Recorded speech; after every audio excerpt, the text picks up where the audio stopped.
berarti perusahaan ataupun juga sekolah-sekolah yang rentan untuk mengalami gangguan pendengaran ini juga harus menyediakan ini juga ya Bu ya. Iya, karena kan sebenarnya ketulian itu ada yang dapat dicegah, ada yang nggak bisa dicegah nih, kayak bawaan lahir kan. Iya. Ya udahlah. Ya udah. Cuman bisa kita bukan dicegah, bisa kita perbaiki, bisa kita intervensi lah. Nah, tapi kalau yang bisa dicegah, jadi belum kejadian nih. Belum kejadian. Nah, itu bisa kita cegah. Misal congek, ya itu bisa kita cegah sebelum congeknya tambah parah. Banyak, nih, tambah berat nih. Kemudian tuli sejak lahir ya, jadi dia babynya belum lahir. Kalau yang tadi nggak bisa kan sudah lahir, sudah kandung ya. Sebelum, jadi kan ada itu antenatal care, ibu-ibu yang hamil kan harus rutin memeriksakan kehamilannya, ada risiko enggak ya, soal waktu hamil mengkonsumsi jamu-jamu atau kena penyakit virus ya, macam-macam tuh, tokso yang kayak gitu ya, sitomegalo, rubella kayak gitu ya, gondongan, cacar yang gitu kan memang bisa menyebabkan ketulian pada janin.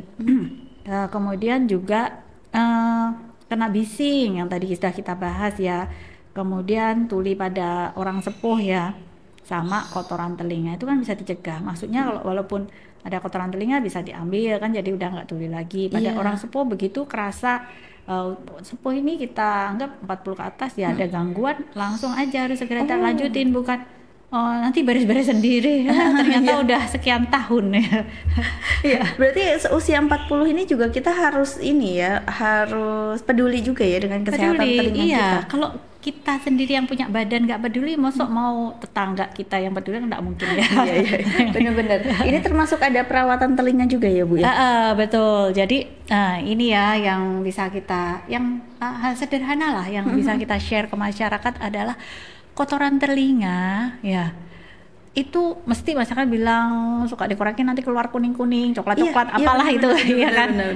Itu harus dibersihkan. Kalau tidak numpuk, jadi ini liang telinga nih hanya sedikit, nempel-nempel sedikit di sini, nggak usah diapa-apain, itu bisa diabsorpsi atau bersih dengan sendirinya. Dengan gerakan kita ngunyah, menelan itu dia bisa diserap sendiri. Memang ada sebagian kecil orang yang kotorannya numpuk dan perlu kita untuk membantu mengeluarkan kotorannya numpuk. Numpuk tuh maksudnya gimana? Tumpuk-puk sampai nggak kelihatan gendang telinganya. Nah itu harus kita bantu membersihkan itu. Nah kenapa sih nggak usah dibersihkan tuh, selain bisa bersih dengan sendiri? Karena lapisan lilin ya, coklat-coklat kuning-kuning yang melapisi itu tuh bikin serangga dan saudara-saudaranya itu mau masuk itu juga enggan, karena satu baunya menyengat, jadi itu kayak pagar lah, dipagerin ya, pagar alami ya Bu ya. Kemudian juga itu lilin kan lengket, dia masuk bisa kejebak ke lengket gitu. Kalau pagarnya diilangin ya dia bisa masuk kayak udah dibuka gitu ya, bisa welcome. Oke, itu faktanya, berarti itu bisa bersih dengan sendirinya. Nah kalau untuk nyeri telinga ini Bu? Iya, biasanya pada masyarakat secara umum ya, kalau ada cokot-cokot di telinga atau sakit di telinga, diobat-obatin sendiri, minum anti nyeri, apalah beli-beli kayak gitu. Nah itu nanti beres sendiri, ternyata nggak nyeri. Nah sebenarnya hal ini ya oke lah kalau 2-3 hari beres ya, tapi sebenarnya idealnya nih dicek apakah memang ini nyeri biasa sederhana atau ada hal-hal yang memicu nanti terjadi keparahan gitu.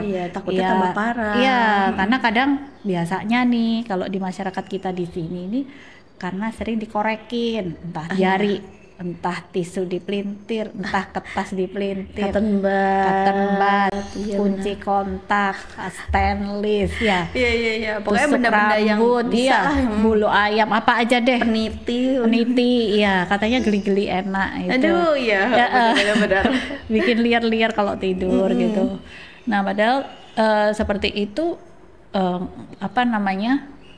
bikin tambah infeksi, tambah nyeri, buka mulut sakit, badan demam ya, panas dingin gitu. Ah, itu efeknya. Iya, efeknya sampai gitu, sampai sakit banget, sampai nggak bisa berpikir gitu. Dan biasanya pada beberapa orang yang sepuh cenderung jadi tensinya naik karena jadi emosi. Emosi.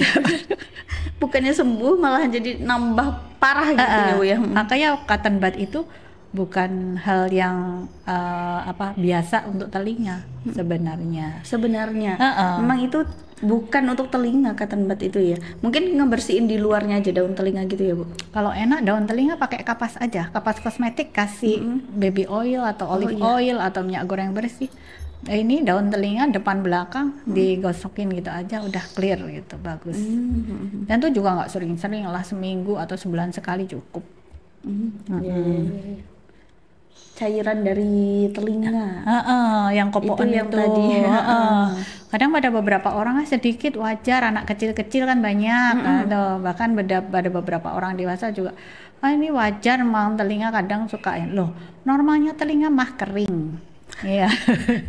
Iya, nggak wajar kalau telinga itu basah. Nah, maka ini harus kita anggap serius. Kok bisa sampai keluar air, bahkan sampai airnya bernanah atau bahkan campur darah, sampai berbau, bikin kadang muka bisa mencong, kadang ya ada kan kayak gitu. Oh, sampai kayak gitu ya, Bu ya. bahkan bisa ada benjolan di belakang telinga yang bernanah juga, atau sering bikin pusing sekali, banyak kok komplikasinya. Nah itu, jadi kalau misalnya kita sudah tahu memang ilmunya dari awal, ya otomatis kita bisa menjaga diri kita ataupun juga anak-anak kita dari kecil gitu ya Bu ya. Iya. Nah biasanya kalau untuk gangguan pendengaran pada anak itu disebabkan oleh apa aja sih Bu?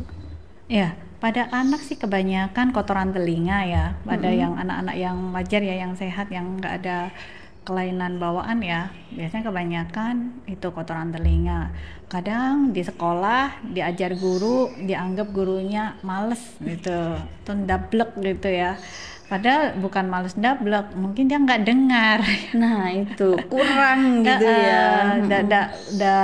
Antara kanan kiri nggak sama dengarnya, sehingga dia sering bikin ribut lah. Nah, maka memang di sekolah-sekolah perlunya screening paling enggak 6 bulan atau paling lama setahun sekali lah, di screening anak-anak itu apakah telinganya bermasalah. Nah, itu supaya juga guru tuh ngajar nggak kesel gitu, kok kayak nggak paham-paham gitu. Padahal emang sebenarnya dia ada gangguan gitu ya Bu ya. Benar itu. Berarti itu bisa dari kotoran telinga juga gitu, ataupun juga dia mengalami apa ya, seperti kayak infeksi telinga. Iya juga betul, bisa ya? Infeksi telinga pada anak-anak sering batuk pilek tuh. Oh itu bisa disebabkan dari batuk pilek itu Bu? Betul. Jadi jangan meremehkan batuk pilek yang lewat 3 hari atau bahkan seminggu. Kok nggak beres-beres nih, telinga kena ya. Iya. Pada bayi dan anak sering banget. Kadang ada orang yang beranggapan cuma batuk pilek aja gitu, jadi nanti juga sembuh sendiri. Padahal sebenarnya kalau nggak disembuhin itu bisa efeknya ke telinga ya Bu. Betul, iya. Karena memang batuk ini ya di tenggorok, pilek di hidung itu nyambung ke telinga. THT namanya. Iya, makanya THT. Telinga, hidung, tenggorokan. Itu cara sisi yang salah atau bahkan nggak disisikan. Nah itu kemudian juga penanganan yang salah, karena orang awam pun juga mungkin di vaskes pertama mungkin masih ada beberapa atau tenaga medis di pelosok atau di pinggiran masih sering kalau ada sakit telinga pakailah tetes telinga, padahal gak gitu juga kali. Itu kebanyakan gitu Bu. Iya kan, jadi pengen cepet beres gitu. Iya, bikin sedih karena nggak semua sakit telinga butuh tetes telinga. Oh nggak semuanya. Iya, salah tuh ada. Bisa menggunakan obat minum dulu gitu mungkin ya. Iya, tergantung kasusnya apa. Kayak dia nggak mendengar ternyata karena ada kotoran telinga, dikasihnya tetes telinga isi antibiotik atau isi steroid atau anti nyeri, kan nggak cocok gitu loh. Itu sering kejadian.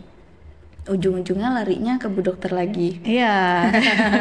Padahal kenapa nggak dari awal aja langsung ke THT gitu ya? Iya, biar nggak tambah masalah, itu kan biayanya jadi tinggi toh. Iya benar. Coba langsung datang ya sudah udah beres gitu ya Bu ya masalahnya gitu ya.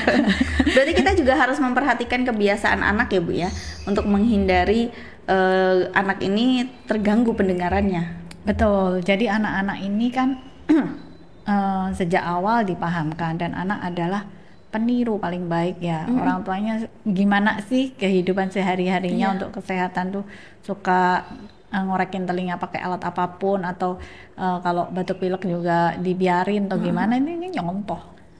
Oh iya sih, ada misalkan orang tuanya yang senangannya ngorek, akhirnya Iya. anaknya kalau nggak dikorekin tuh kayak nggak enak. Kadang gitu, malah Bu. dia korek sendiri, akhirnya Iya, kan kena deh bahaya. gendang telinga. Banyak yang kena ya. Iya, iya, iya.